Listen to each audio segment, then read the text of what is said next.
नमस्कार मित्रांनो, मी हेमंत.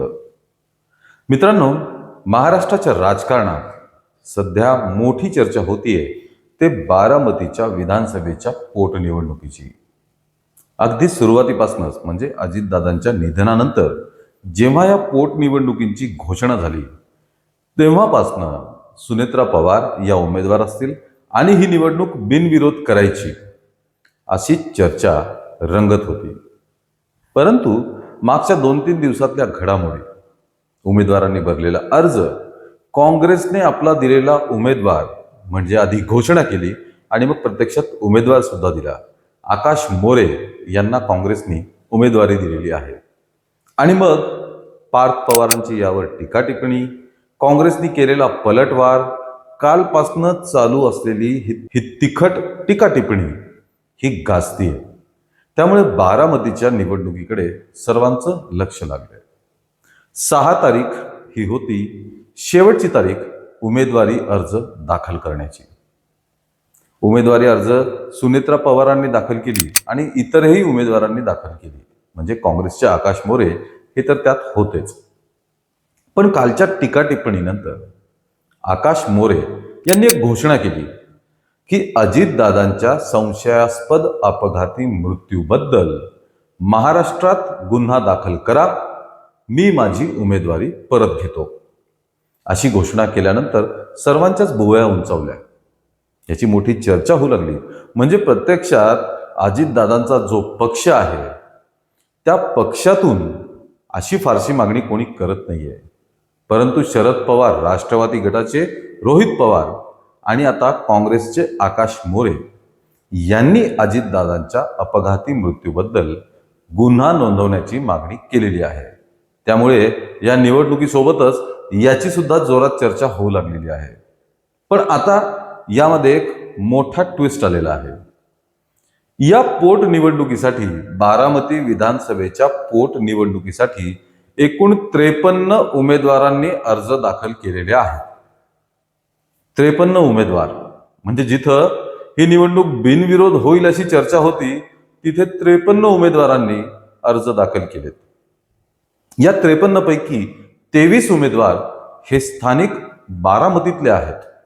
म्हणजे बारामतीतून सुद्धा 23 लोकांनी उमेदवारी अर्ज दाखल केलेला आहे आणि उरलेले जे आहेत ते बारामती बाहेरचे आहेत, म्हणजे पुण्यातील किंवा इतरत्र ठिकाणचे. आता विलक्षण गोष्ट म्हणजे या 53 उमेदवारांमध्ये करुणा मुंडे यांचाही समावेश आहे. बहुचर्चित, जे महाराष्ट्रात होणाऱ्या सगळ्या निवडणुका लढत असतात असे बहुचर्चित अभिजित बिचुकले यांनी सुद्धा अर्ज दाखल केलेला आहे. आणि सोबत काँग्रेसने आणि इतर मग अपक्ष यांनी अर्ज दाखल केलेत. एकूण 53 उमेदवार बारामतीच्या या पोटनिवडणुकीच्या रिंगणात आहे. आज सुद्धा चर्चा होतीये की ही निवडणूक बिनविरोध व्हायला पाहिजे. आता जर निवडणूक बिनविरोध व्हायला पाहिजे असेल तर 53 पैकी एक आहेत सुनेत्रा पवार, उरले 52 आणि अर्ज मागे घेण्याची शेवटची तारीख आहे 9 एप्रिल म्हणजे उद्या. आता काही तासांचा अवधी उरला आहे. तब्बल 52 उमेदवारांचे अर्ज मागे घेणं शक्य आहे का? कोणी जर स्वतःच अर्ज मागे घेतला तर वेगळी गोष्ट आहे. पण जर राष्ट्रवादीला आणि एकूणच महायुतीला अथक परिश्रम करून बिनविरोध निवडणूक करायची असेल तर ह्या 52 लोकांचे अर्ज मागे घेण्यासाठी त्यांना कन्व्हिन्स करणं, त्यांना पटवून देणं हे कितपत शक्य आहे हे माहीत नाही. त्यातच पार्थ पवारांनी काल केलेल्या टीकेमुळे, त्याच्यावरती काँग्रेसने केलेल्या पलटवारामुळे हा वाद आता भयंकर पेटलेला आहे. कारण काल सुद्धा अक्षरशः काँग्रेस नेते हे तुटून पडले होते पार्थ पवारांवरती. काँग्रेसच्या विविध नेत्यांनी पार्थ पवारांवरती टीका केली. शरद पवारांनी सुद्धा अपरिपक्व, म्हणजे काँग्रेसवर टीका करण्याइतकी परिपक्वता पार्थ पवारांमध्ये आहे का हे मी सांगू शकत नाही असं म्हटलंय. रोहित पवारांनी सुद्धा या शब्दात टीका केली की माणूस कितीही मोठा झाला तरी हवेत उडता कामा नये, जमिनीवर राहिलं पाहिजे. सुप्रिया सुळे म्हणजे पार्थ पवारांच्या आत्या सुप्रिया सुळे यांनी सुद्धा पार्थ पवारचं चुकलं असंच म्हटलंय. भाऊ रोहित पवार यांनी सुद्धा पार्थ पवारचे कान टोचलेत.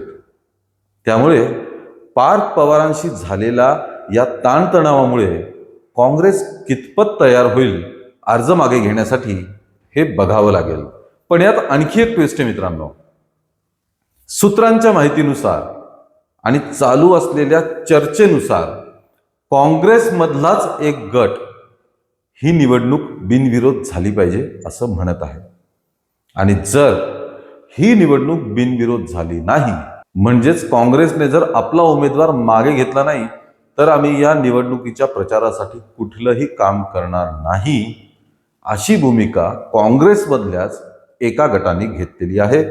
अशा बातम्या सुद्धा येत आहेत आणि राजकीय वर्तुळात याची चर्चा सुद्धा रंगत आहे. त्यामुळे एकूणच बारामतीची पोट निवडणूक ही विविध अंगांनी आता अतिशय रंजक, अतिशय थरारक आणि अतिशय विलक्षण होताना आपल्याला दिसत आहे.